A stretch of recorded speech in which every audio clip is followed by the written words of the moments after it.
Hello,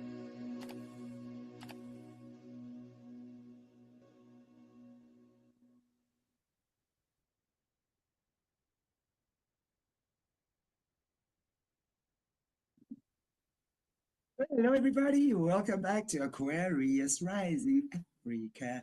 A little bit warmer here, so I'm very happy you guys in the north are giving back our sun very soon. So we're very grateful to you for that. So happy Wednesday, and I truly hope that my internet holds up today. I was just saying to Jess in the back room, for the last couple of weeks on my shows with Jessie and on Friday with Holly, the internet has been playing up quite badly. So let's hope that, and everything else is fine.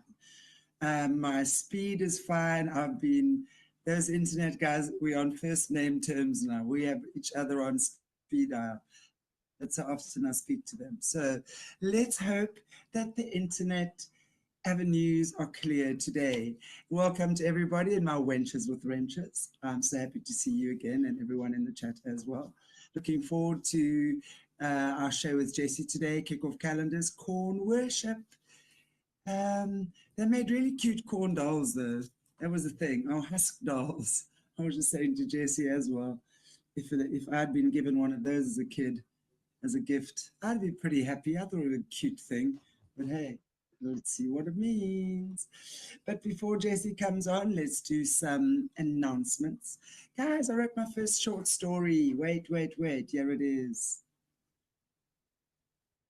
Okay, so there it is. And I'm going to actually put up the little banner as well. And for you to download it, because I actually was inspired this weekend by an unfortunate incident with a trophy hunter who got killed in South Africa. And I was so pissed off. You all know me and how I feel about that. And I actually had a beautiful connection. As many of you know, I'm an animal communicator with the beautiful spirit of the buffalo. Kumbarai is his name. And of course, as those of us who know, unfortunately, when an incident like this happens, the animal is never, ever spared. So within minutes, he would have been culled as well. So that was just me turning my sadness into something which was very healing. So I'd love to share it with you guys. And yeah, download it. It's 9 pages, easy little short story read, which I hope you enjoy. So there we go. Let me take that off now. Yeah. Gosh, this thing is slow again. Sorry, guys. This thing is so slow. There we go. It's off. Anyway, and then, of course, on Monday's show, I had a beautiful connection with Beverly Rhodes again. So we were speaking about, especially the Rhodes family in South Africa. Cecil John Rhodes was the first president or prime minister actually that came out to South Africa, actually Rhodesia, way back then. And what she was saying was that he was actually kicked out of the UK because he was such a nasty old pedo. And then, of course, where does he get sent to? Africa, to set up all these horrific places around here. Great show. So catch that with Beverly Rhodes, which was on Monday. And then, of course, yesterday, I did the anniversary show with Christian Latara from Camp Hero. 42 years since the demise, call it, of Camp Hero, where Duncan Cameron, who's Christian Latara, literally opened the portals on the Montauk chair, and who knows what happened. But his book's available, and we made the first 12 copies that we gave away. But if you want to get a copy of his book as well, all of that is in the description of his show. Use the code ARA and for 20% less on that Christian Latour's book, Terror at Montauk. Great, great, great reveal, guys. We really need to be supporting our survivors with these stories because there's just so much that's been going on. It's unbelievable. Anyway, then, of course, Double Trouble with Jessie. Dr. Dennis, tomorrow we're back again. I've missed each other last week, but we're back this week again. Then Friday, 12 o'clock Central Africa time, Rachel Vaughan from Australia. I had a great catch up with her again. And then, of course, in the evening, the beautiful Holly Baglio. And then on Sunday is the Sunday Loop again. So, guys, without any further ado, I hope to see you for the rest of the week in all of the chats. But right now, ta-da. Hello, hello. Madame, how are you? Doing well. Good to see you. Good to see you too. I mean, we were just saying about my poor internet last week that I made it for the first show, and the second show, I just could not get on. I could not hear a word you were saying. It was mind-blowing, actually. So, and it's only our shows, really, and then Holly's show, which we pray are now clear, right? So. Yeah. We'll cover that extra today, so. Yeah. Do you have any announcements? What are you doing for the next couple of days, weeks that you want to share before you open I've got first? some new, last week I had my first in the Architecture and Altar series. The next classes for that, which are free for sign up, are September 18th and October 2nd. And so I encourage people to sign up for those. And it's an amazing series. We're really going to get into the grid of it. I had someone asked a question, why is it important to know or be able to identify where their altars are? It goes beyond just knowing places where there's trafficking or human sacrifice. Really, it's about praise. It's about warfare. And are we giving away our authority by by our ignorance, by not knowing? So it's going to get interesting, and this probably will be one of the most powerful spiritual warfare courses, kind of indirectly, that people could take. So I encourage you to sign up for that.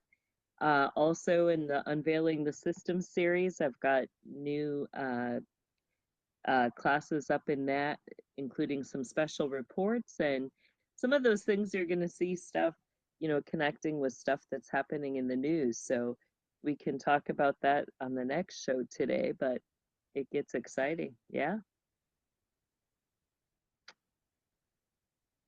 Oh, you got to unmute.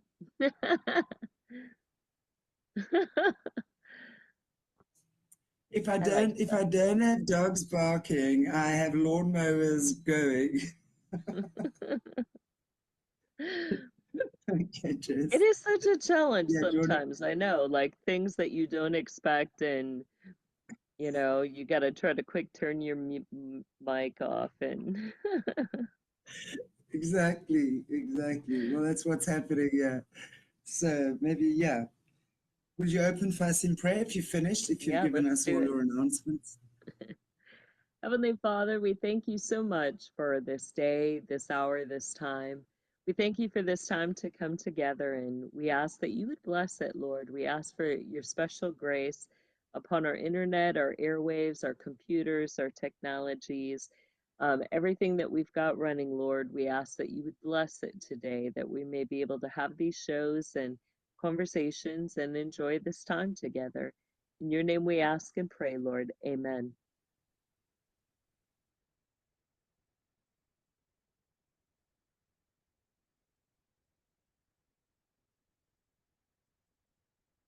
It's off. All right. Yeah, nice one. Wow. Took a while for that muting to come off, but hey, thanks, guys. Thank you, Jessie. And yes, definitely protection over our airwaves today. That's for sure. Yeah. So yeah, looking forward to the kickoff of the corn worship. So looking interesting. Wow. Yeah, this gets really, really, um, I'll just give a disclaimer. This gets really dark. There's a lot of things, as we look back at our lives that, as more survivors come forward with their testimonies, we're going to realize that things that were meant to look innocent and fun and, family orientated really had a dual purpose. And that dual purpose is very dark. And, there were many seasons from the time I was 4 until I was 10 that, I went through these, uh, we'll just say dark seasons and rituals.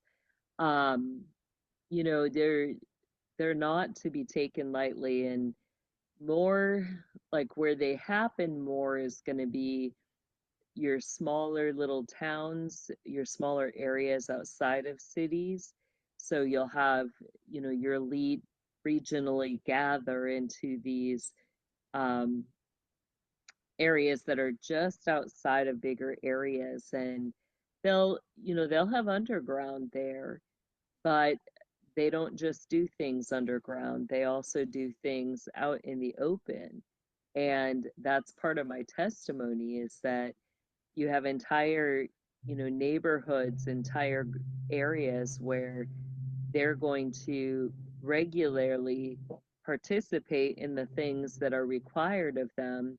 They're going to raise the hierarchy children up in those things, that they they believe that they're acting in a form of godliness. So they use Christian terms. They're going to raise the children in the ways that they should go, but those ways are very dark, and, it's always going to include death, and sometimes, more death than we could even imagine. So, this starts to get really dark, and I encourage people to go back, watch our series on the kickoff of calendars and the calendars and desecrations, because in there I start to get into, the times, the seasons, the contracts, who they're worshiping, when they're doing this worship. Today we're going to get into a little bit more of painting a picture of what that looks like. Um, we're actually headed into the season for the corn worship now. So, the grand high climax, or the great fire festival Shabbat, is going to be August 24th.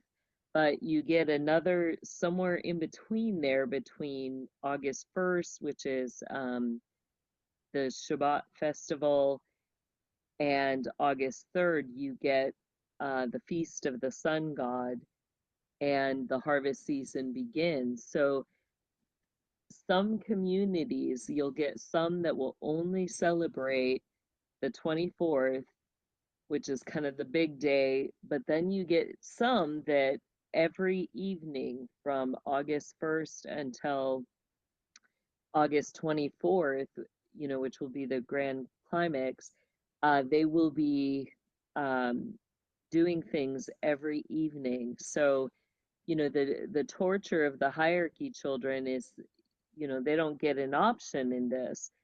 You know, Go ahead to the first picture, because I just want to kind of put that up. But, it's like they're they're kind of drawn into the fun aspect of it, and this is one of my favorite pictures. um you know th- they're told, oh, it's going to be food, we're going to, have the harvest, we're celebrating the harvest, and in that you can have the gathering of crops. um for many of the boys that are, getting a little older, getting close to age 12 or in that age, or the teen years, they're going to be involved in the harvesting, which is very particular in some of the areas, rather than, the like they'll have certain fields that are set aside, and they will harvest the old way, which means with sheaths, which are a long, like you've got a long rod, and at the bottom of that rod, you have a uh, curved sheath, and they really, there's no details that they leave out. Um, they'll make it seem like, you know, this is part of your schooling. So it begins even during the day. You come and, you'll go to a special barn where it's got lots of old farm equipment.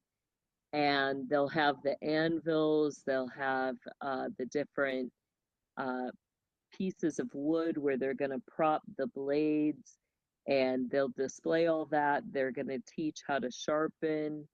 Um, and you, at the time as a kid, you have no idea that it's anything other than farm equipment. Um, but you're taught how to do all of that piece by piece. Um, and then the first horrors begin, so we'll get into that, but just to kind of break that curiosity, um, in that time and season, you don't always know where they get all the people from. They have cages, they have hunting parties. Um, I remember the very first after experiencing the sharpenings and stuff, that evening we were taken to the barns, and there were mass rows of people hanging, that had been killed. And that's kind of your awakening trauma into the corn worship. And from there, it only gets worse and worse. So, um, I love this picture because it's almost like the little squirrel's like, wait, what? What did you say? What's going on? But it's about the land. The bigger picture is they're not just doing it for killing. The blood is offered on the land, and that impacts the harvest. So, um, kind of like the same concept we've talked about, the grandfather trees, where you have these trees that they will pour out the blood as an offering to the to the tree spirits, and then that tree will be considered a living tree. So you've got certain plots of land that they're going to consider living crops, and they're going to pour out to um, on the land for the corn. It is connected to the tree worship and the worship of those spirits that reside in the trees. And usually you'll have, rows of trees somewhere around the cornfields, um, where those spirits will reside. Go ahead to the next picture. So in this, we talked in our last shows, the calendars and desecrations, about the pinnacles, the altars.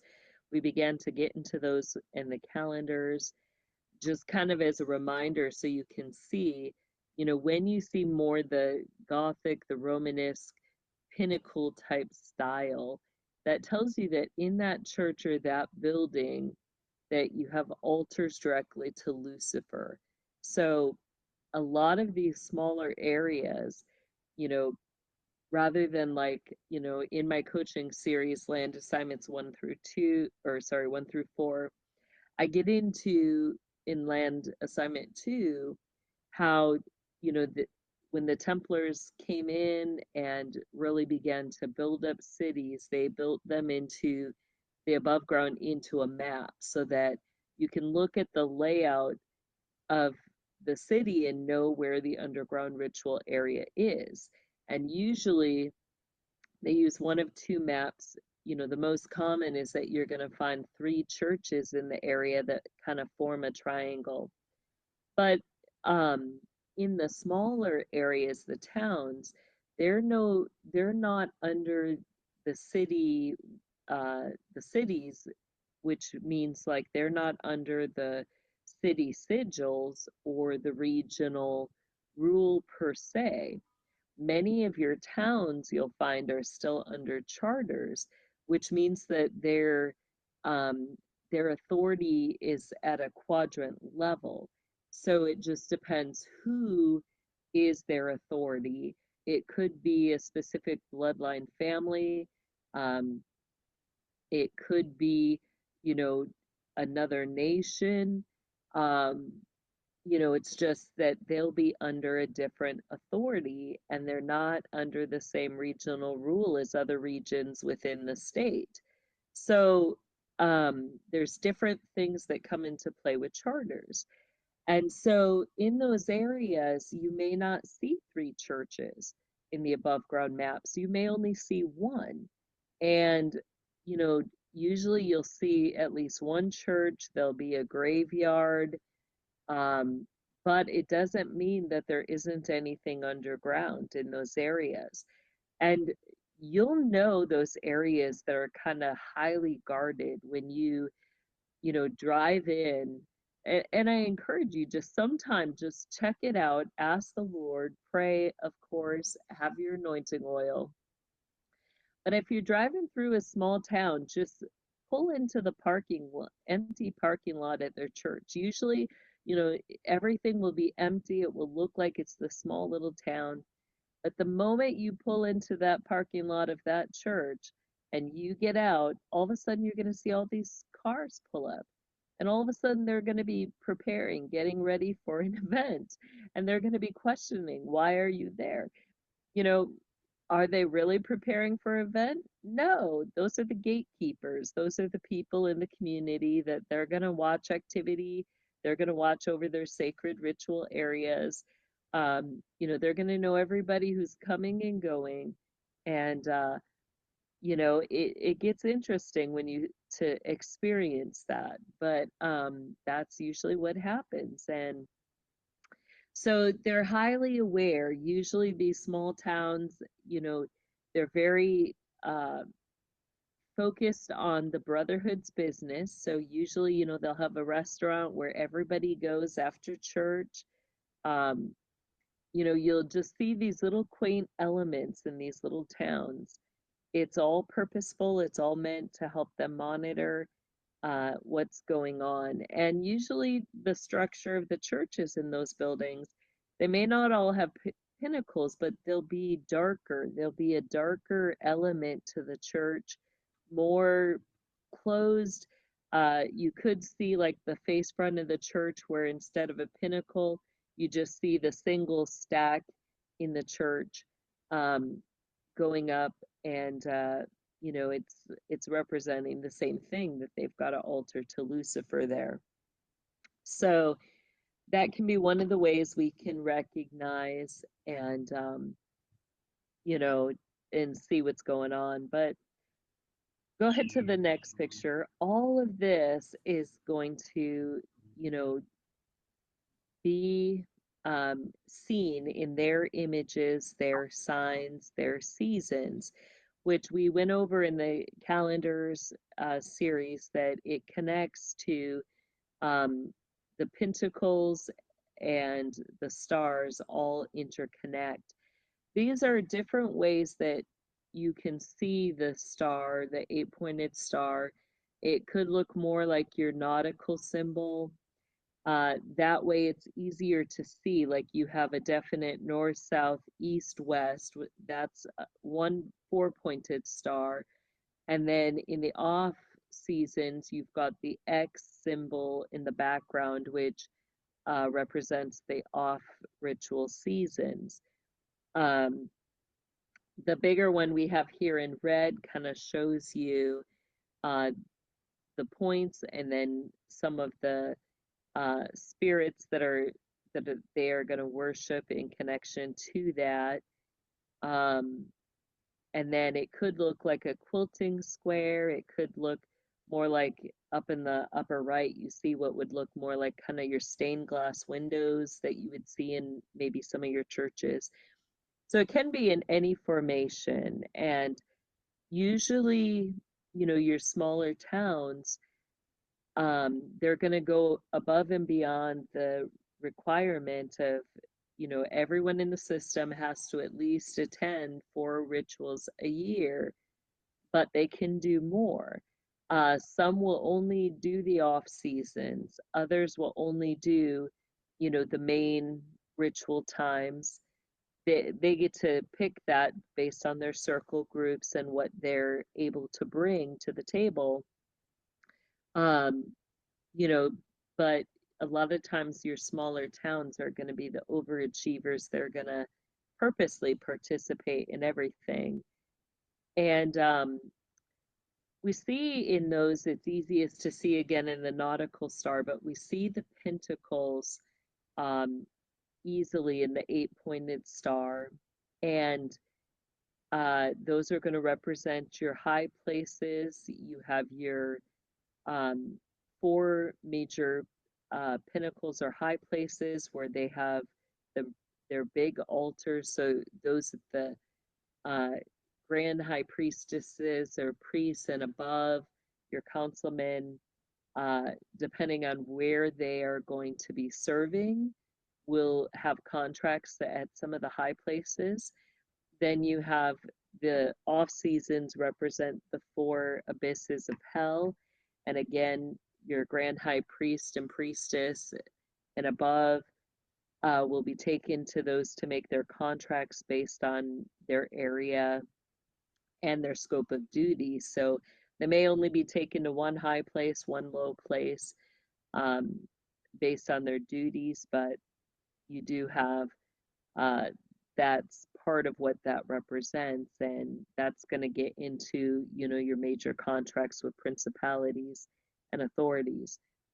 But basically, go ahead to the next one. You have your different communities are going to run off of different calendars based on what brotherhood orders they're involved in. So your Golden Dawn, your Order of the Phoenix, your Order of Melchizedek are all going to be connected to different calendar systems. And literally, they're like discs, where you're going to have layers and they're going to um, be interacting on all those layers, kind of like a multiplayer chess game. They're going to interact with entities in all those different layers and spheres and manage those contracts.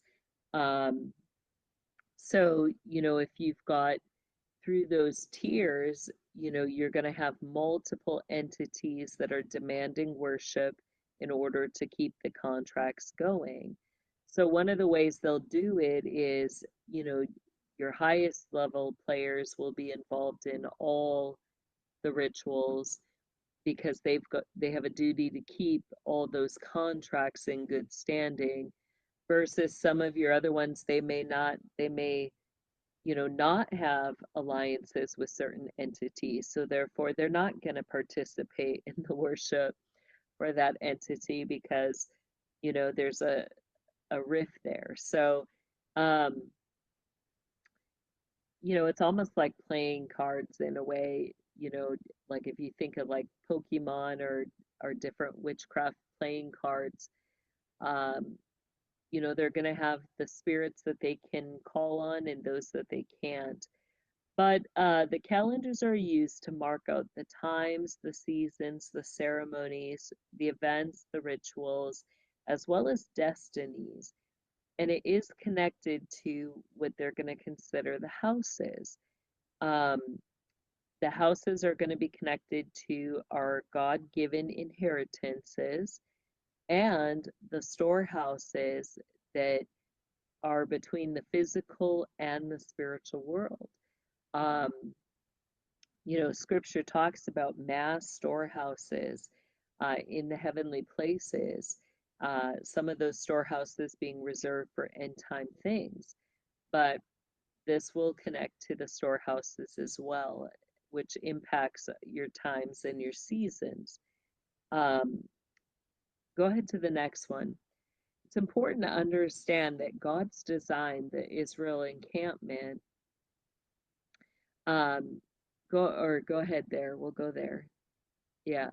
So God's design and encampment revolve around seasons. And those times and seasons, there's a time and season, as it says in scripture, for everything. But those time and seasons revolve around the storehouses, the goodness, the blessing of God, what we have access to. So, like when you think of a regular season, you know, usually most calendars start out around the spring, and that's the time where you're going to have, you know, um, the birthing of the animals. You're going to have the planting of the seeds, and then you've got, you know, from that time through summer, that's when your crops are growing. That's when there needs to be pruning, caring for the plants, watering, feeding. Um, there's a lot of preparation work. Then you get to the fall, which is usually the time for the season for harvesting those things. And then you go through a winter season where, um, you know, kind of even before that, like you're preparing for that time of rest, that winter season. And there's a continual um, give and take between preparing, getting ready for, getting everything put in place, having the inventory, and actually doing the process of the work. And we see that all throughout creation and scripture, that that's how things are supposed to do. That's how things are supposed to work. And it's not made that one person is supposed to do all the work. That's why the Lord made families and communities, because it's a joint work. There's different works to be produced, which is what we see come out more in the Hebrew calendar. And it's easiest to explain when you're seeing it with the Israel encampments. So go ahead to the next one. So with the encampments, you see, go forward one more. You see that things are split by tribes. You have at the very center of the community, you have the tabernacle, the place where God is dwelling with them.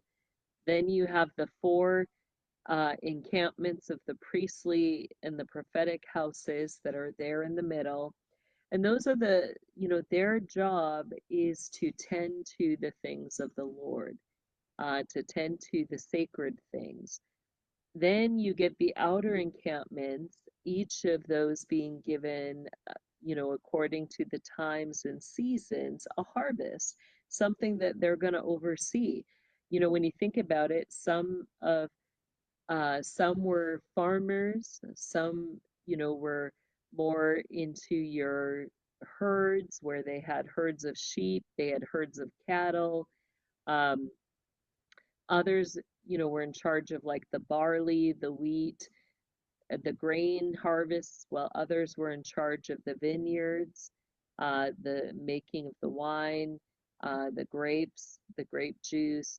Um, each of them having something that would then be an offering when you think about it, um, to the Lord. They all had to come with their offering, their tithe, which in a way, sometimes the tithe was even the supplying of the needs of God's house. The priests would receive a portion of the offering that then was their food, or, whether it was meat, whether it was grain, whether it was the wine, that became their portion and their sustenance, and their provision. So, um, all of that has to be kept in mind as we begin to think about ritual seasons, because what happens is, this is God's design. He gave a good work for each to do.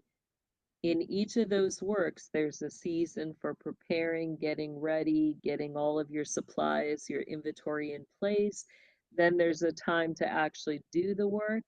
And then there's a time to come to the fullness, where you're receiving the fruit of that work. And then there's a time of rest. Now, what we begin to realize is that, each one's labor was vital to the labor and the sustaining of one another. If, if those who were in charge of the herds, um, weren't taking care of those herds, then guess what? Nobody had meat. If, those that were in charge of the grain or the fields weren't taking care of those plants, then guess what? Nobody had bread on their table.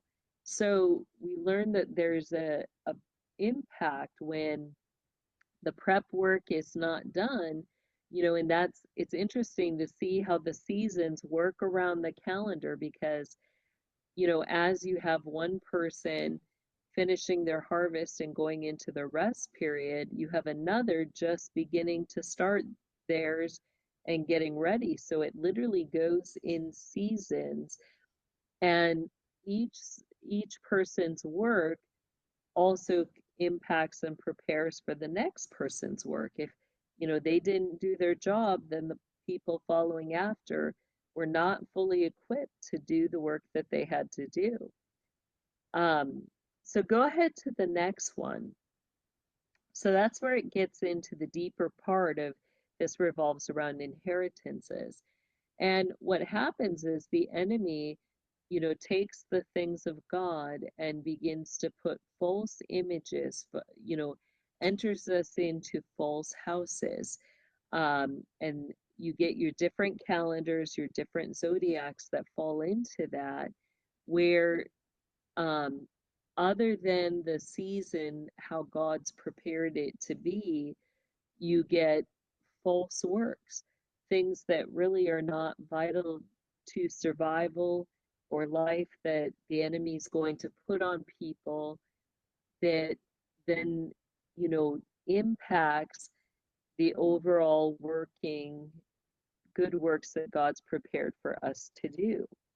So, all everybody in the system, they're going to connect you. Usually it's through the birthdays under a false house. Um, that house is going to be overseen in connection to contracts with entities. And those entities then, now, just by your birth date, the moment they enter your birth date on your birth certificate, in the old days, they literally would enter it into the Bibles, which was very purposeful. But the moment that birth date is recognized and entered, you've been placed under a false house. And that false house, connected to works that aren't necessarily the works that the Lord has prepared for you.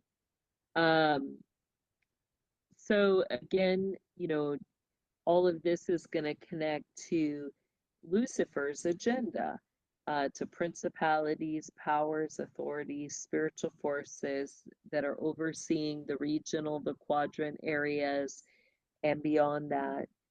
And these entities demand worship that comes in the form of sex and sacrifice. They demand to receive the first fruits of every harvest, which in scripture we're told the first fruits belong to God. Um, and let's go ahead to the next one. So, these entities can be vicious, to the point of, when they show up, when they manifest, there's an air of intense fear and dread. Why? Because, the majority of them you're not going to be able to physically see. You're just going to be able to sense because they're in their spirit form. And can they take physical forms? They can. Can they do things like, physical manifestations? Absolutely. And, during these seasons is when they really like to display those things because they want to hold a power and control over people. And they do that through fear. Usually, the biggest way they gain that control is through death. They will take a life, and that will be done in such a way that those who witness it are terrified of these entities and want to be on their good side. They want to be pleasing to them. So, um, they're going to do whatever the spirits demand so they can stay on that good side. Yet, when I say that, it's important to understand that people in the system earnestly believe that it is an honor if you are the chosen sacrifice. You almost get like a Russian roulette type thing where everybody in the community know that one going to be chosen, one person is going to be the sacrifice. They just don't know who. And they really have to come to that acceptance and that reconciliation in their mind that it's a good chance it may be you. And every season, you don't know who it's going to be until that moment when it's you. And so there is a fear in that. And, you know, do they believe they can kind of earn, um, you know, they honestly think that, if they're good, if they're in compliance, if they're providing everything according to what the spirits want, they believe that that will give them longer life. Um, but, they're prepared in these seasons knowing that they may be chosen. So that's that is taught to How old are children. they? It can be any age in some of these. So it could be a child, it could be an adult, um, Right. it could be any age. Wow, Yeah. crazy. And who So they decides? Who teach from the decides? get-go, they teach from the get-go that that fear and also that place of acceptance. Like there's a beautifying of death, like what I would hear all the time, every season, out of my proctor's lips were death is beautiful. And it's like, are you kidding me? That was not beautiful. Like, that was not peaceful. That, what the hell was that? It's like, that was not okay. That was not beautiful. And yet, that's their way of normalizing that the more graphic, the more horrific, it's beautiful. Um, that was just the way they would put it. Hmm. So go ahead or let's stay in this one for a minute more. So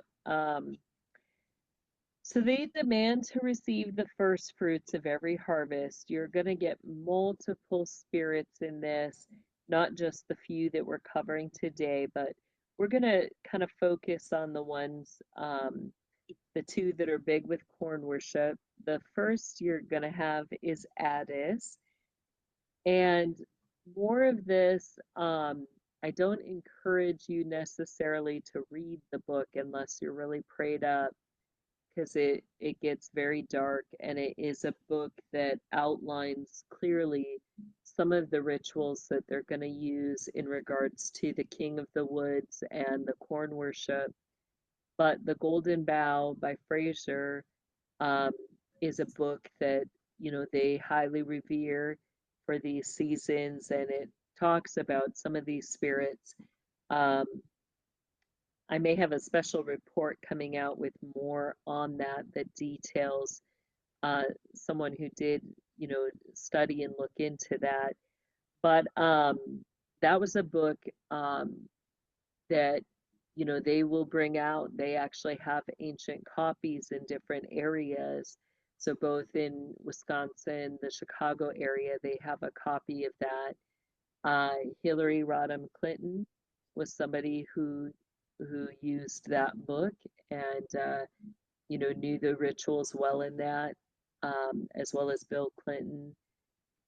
They some of the elect will or the elite will go to schools during the fall season and they'll read special books. that are meant to prepare the kids in those areas for the ritual. So they could go and read the Golden Bough.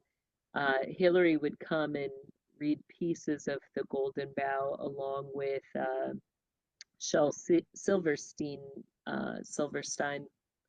poems, the side at the end of the sidewalk kind of thing. But that was kind of what they would do to start preparing kids in the public schools for these times and seasons. And again, you have no idea what you're hopping into. So go ahead to the next one. So one of the first entities is Addis. Now, Addis, there's a connection, like when you think of Addis, you know, it's easiest to also connect that spirit to Samaria, which was the mother of Nimrod. Um, you get behind Addis, the that spirit, which also, you know, at a deeper layer, this is just another name for Ashtaroth, Isis, Jezebel, the queen of heaven, the queen of the dead, Lilith. This entity goes by every female deity named Diana, uh, you know, Athena, doesn't matter. She's got a lot of different stories, a lot of different scenes she pulls into. But Addis can be depicted as male or female, usually in the female form when, you know, when they're calling Ashtaroth Addis, you're going to see the kind of the headpiece, and you'll see the headpiece with the 5 or 7 pinnacles connected to it. So usually there'll be the 5 spikes or pinnacles, and you'll also, another feature with Addis, you'll see, like you see in the bottom of that statue, the head of a man. So that's very common to see.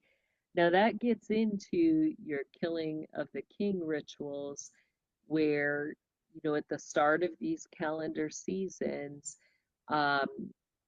for the fire Shabbats, they're going to take the head of somebody, and that head will be the first blood poured out over the land. And that usually these rituals will happen 2 times a year, around August, around the fire Shabbat, and then you'll have around somewhere between January and February. With those beyond the decapitation, you can get the dismemberment, and that can be the time that they're going to collect what they're going to consider the hands of glory, which would be the left hand that they'll keep and they'll preserve to use in magic for different things. You also are going to have in connected to this, you could get the cult of the Magna Mater or the Great Mother, and that's in the German there, the cult of the Magna Mater. And it's about fertility, part of it. And, you know, again, your seasons, like if you look at the resource Open Scroll Calendar / Satanic Holidays, on there you'll see around those times, around August, you see your first fire Shabbats, and when you look at the type of sacrifices, you'll see the decapitation, the dismemberment, and then you'll see that again sometime between January, February, another dismemberment ritual. So it's all going to be interconnected with, again, their worship of Addis. Now, Addis can appear in different ways. Go ahead to the next one. You know, this is another way that we see Addis displayed. Again, you see the headpiece with the pentacles. So you see Addis can be displayed as Lady Liberty. holding up her Order of Melchizedek torch and her, no-eyed law there scroll, but raised up on an altar, uh, with three colonnades there, three archways representing northern walls in each direction. So that's an interesting altar underground there.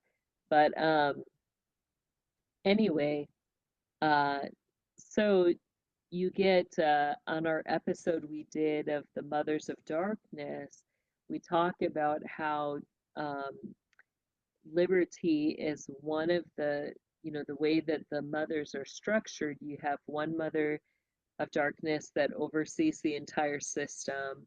Then you have the four others who all will be represented. They'll each have a light side name and a dark side name. So for their light side names, you have Sophia or Wisdom, you have Liberty, Lady Justice, and Lady Freedom. So that's their light side, and those light side names are going to be connected to your high places, the pinnacles. So those connect to their light side contracts. Then you have their dark side names, which are going to connect to the abyss contracts, which connect to hell. So the interesting thing in this, technically their worship of Addis is filed under a light side contract, which tells us what? It tells us that the rituals will not be underground. They won't be hidden. They'll be done up in the open in the public.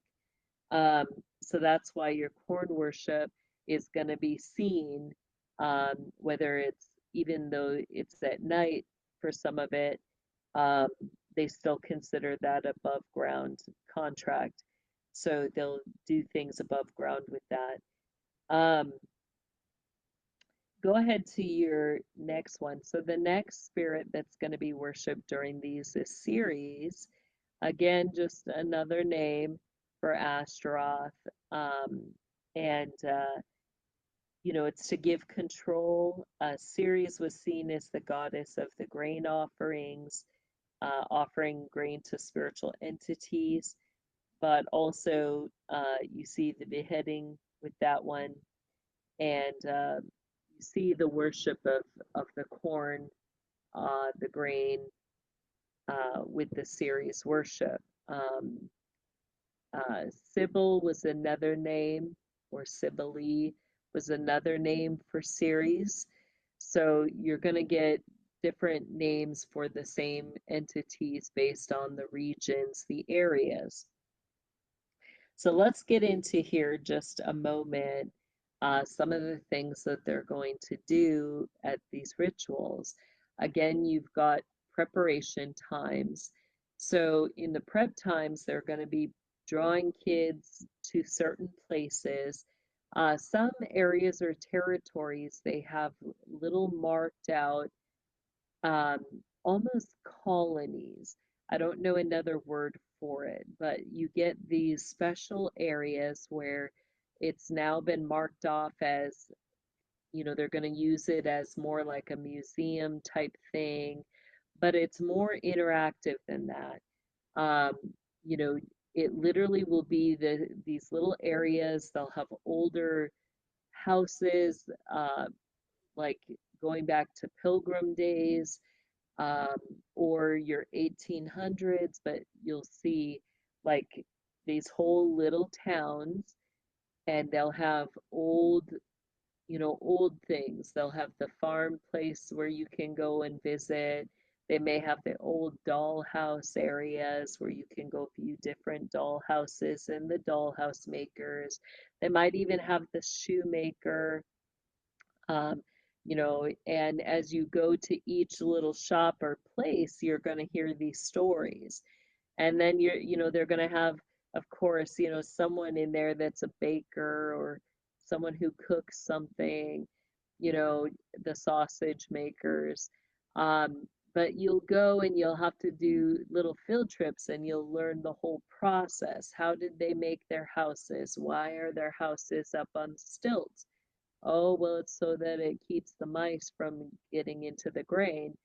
Don't be the child that says, okay, but the houses have ladders so they can get up. Can't the mice run up the ladders? You know, of course the mice can run up the ladders. So you've just busted them in their lie. But are they going to tell you that? No, you know, you're the ignorant child who just doesn't know, you know, that why do the mice stay out? Oh, it's because somebody's got a flute and they're gonna play the flute. And what does that do? Well, now you've invited Pan into the area, and Pan's gonna lead all the mice out with his flute. You know, they like to fill you with lots of stories. But anyway, you know, the area is meant to be interactive. It's meant to have a form of enchantment, a kind of drawing in. At the same time, as you go to each area, you're going to be filled with fairy tales or graphic stories. You know, they'll kind of keep it light at first, but they'll imply that there's something worse, you know, and you're left kind of wondering, like, huh, I wonder. Well, then you get to experience, you know, at night they're going to pull the kids out of their beds. You're going to find yourself in a cornfield and, um, you know, or in the barns, like they've got a whole method to it. You know, usually the first night is the barn. You see the dead, then next night you end up in a cornfield and you're being hunted, and they want to have you hear the sounds. They want you to associate the sounds with fear, and they want to bring you to that extent of psychosis, you know, and some of it will be unnaturally induced where they're going to put adreno in the food that will cause you to go into a psychosis at, you know, in those moments so that, you know, you're not in control um, of yourself, that you are dealing with, you know, a darker side that wants to, it, you know, the psychosis adreno makes you so angry. It's like your adrenos are overloaded with the fight and you just want to kill. And this is what they do to some of our soldiers in some of their fake wars. They put the adreno, you know, why is all the food always brown gravy? It's because they stick adreno in there. Um, and they push them overextend, you know, overextend that fight mechanism, and it makes people just go ballistic. Like you cannot control it. It's hormonal. You can't control it. And you just, the only thing you can do is let it wear down. But most of the time, you know, the only way to do that is to seclude yourself, to hide.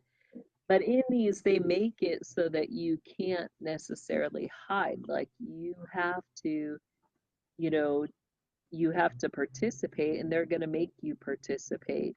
So if you try to hide, they're going to send all the people with the sheaths after you, and then you're going to be running through the cornfields.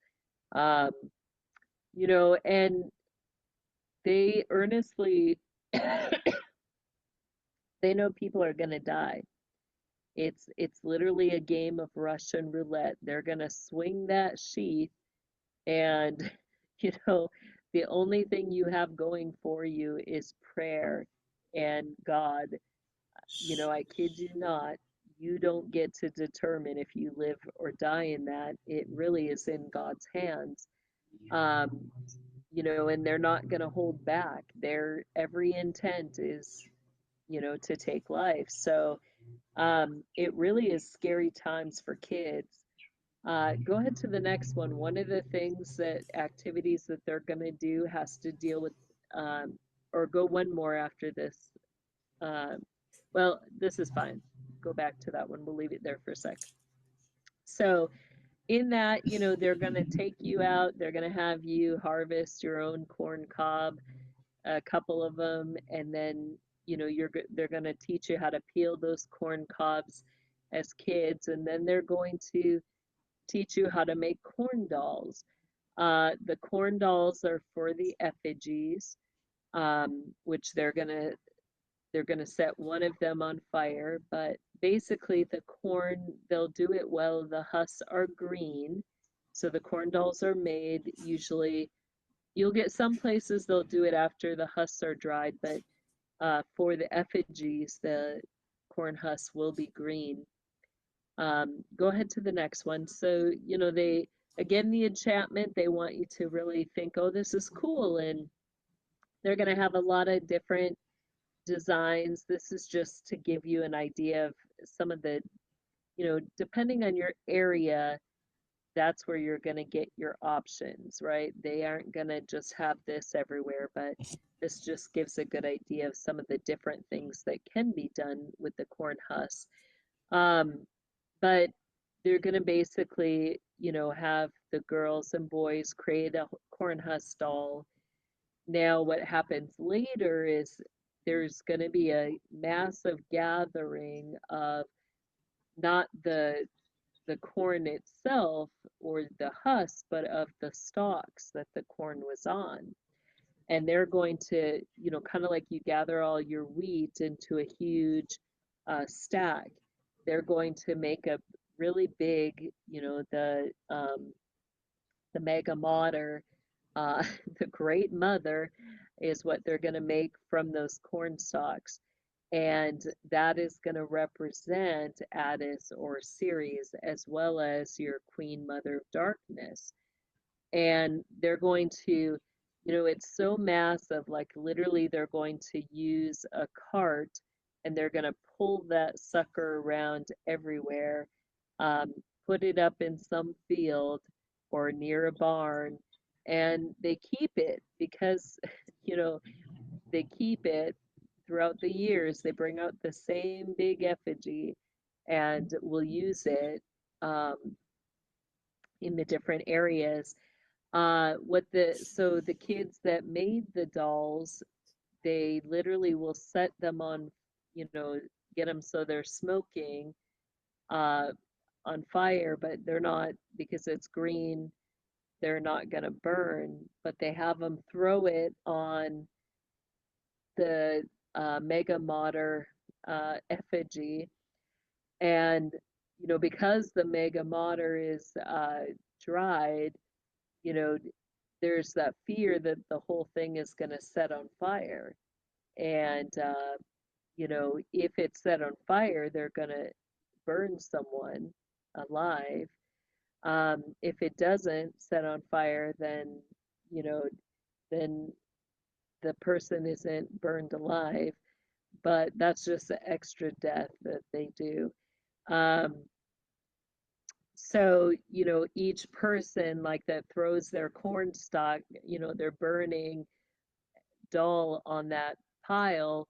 Every child is sitting there like, oh God, please don't let it start the stack on fire, you know, and they really play it out like one at a time, and you have everybody has to throw their doll that they made on there, and they're all praying that it's not set on fire. Um, you know, but then it's usually, you know, they don't always know who's chosen. Sometimes the spirits will tell them who's going to be beheaded. Other times it's not until that moment that they know who's chosen for that. So it just depends on that season, that event, and if the spirits are nice to tell them ahead of time or not. But they'll be preparing, you know, each one in a way is preparing for their death in the clothing that they wear, um, you know.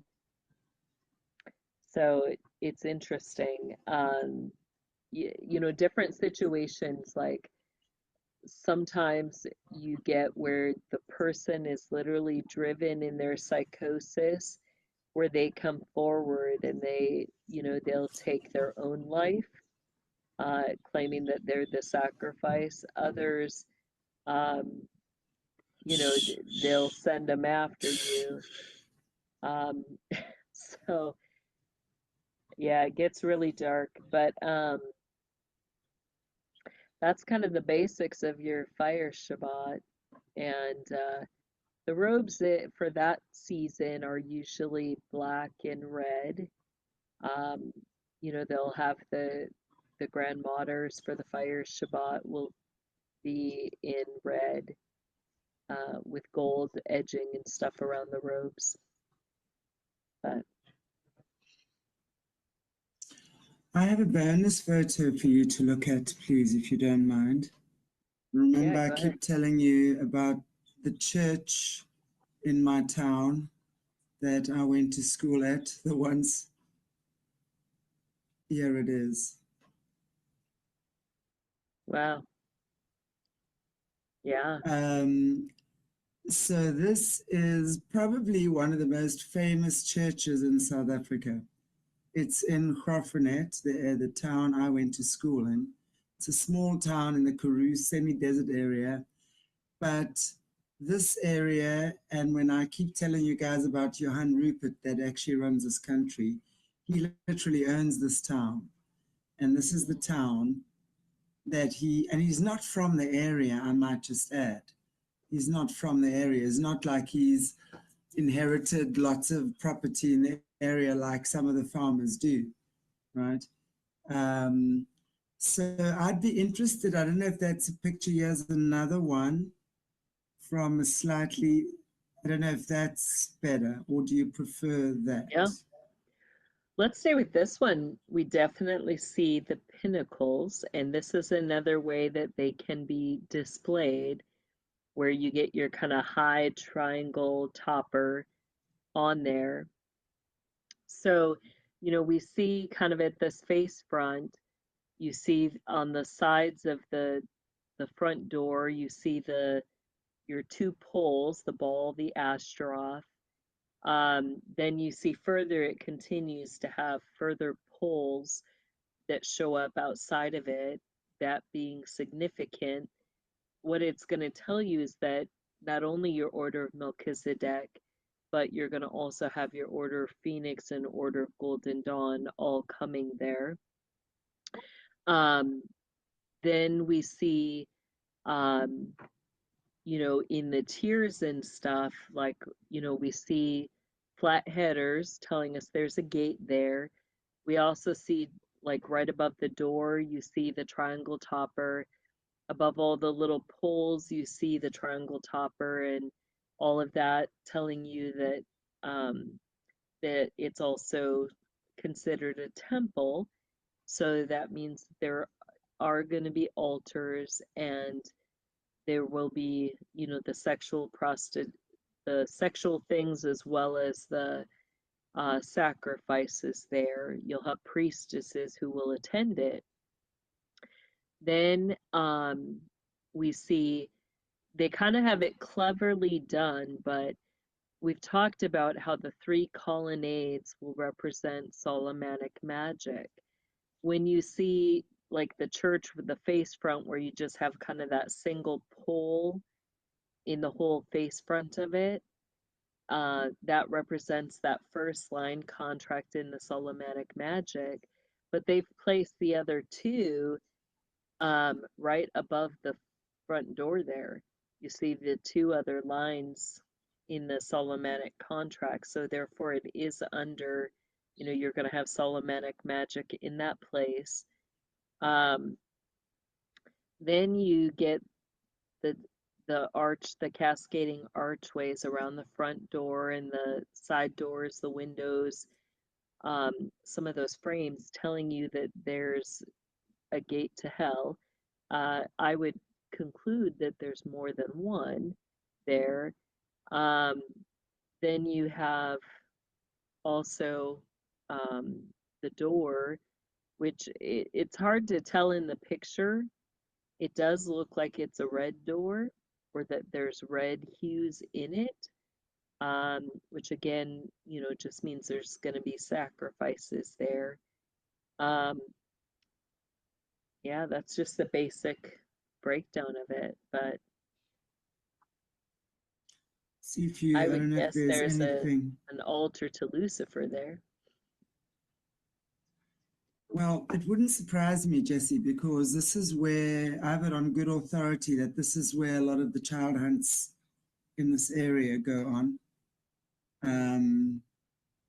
When you look at who owns the town, and this church has always been meticulously taken care of, meticulously.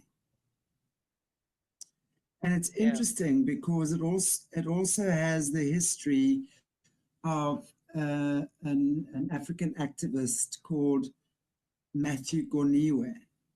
Matthew Goniwe was killed by the security police way back in the apartheid era sometime. And there's a whole a section in the town that is actually in honor of Matthew Goniwe. This is a very, very sacred town. Got to see, for the longest time, necromancy we had going on for the dead there, you know. Wow, that would make sense. We had the biggest grapevine, and I want to say in the world, up until a few years ago when it burnt down. There was Renette House, which was this incredible, huge, like a museum, but storing the country, not just the area, some of the country's most beautiful artifacts and things. Wow. And a couple of years back, it was the biggest grapevine stem, what do you call it, in the world, I do believe, at the time. Wow. So there's lots of very special things about, and remember, this is the town where the First Nation people, the Khoisan, that's where all the paintings and the Bushman paintings and things are, all around there, around there. And it would not surprise me at all. And I have it on good authority that there's child hunting that goes on there. Wow. In the area. Crazy. Anyway, thank you for that. I've been wanting to ask you about that for a while, so appreciate that. Thank you. Oh, yeah, wow, another great reveal. So I want to just say to everybody before we'll be back in about 45 minutes, and we're going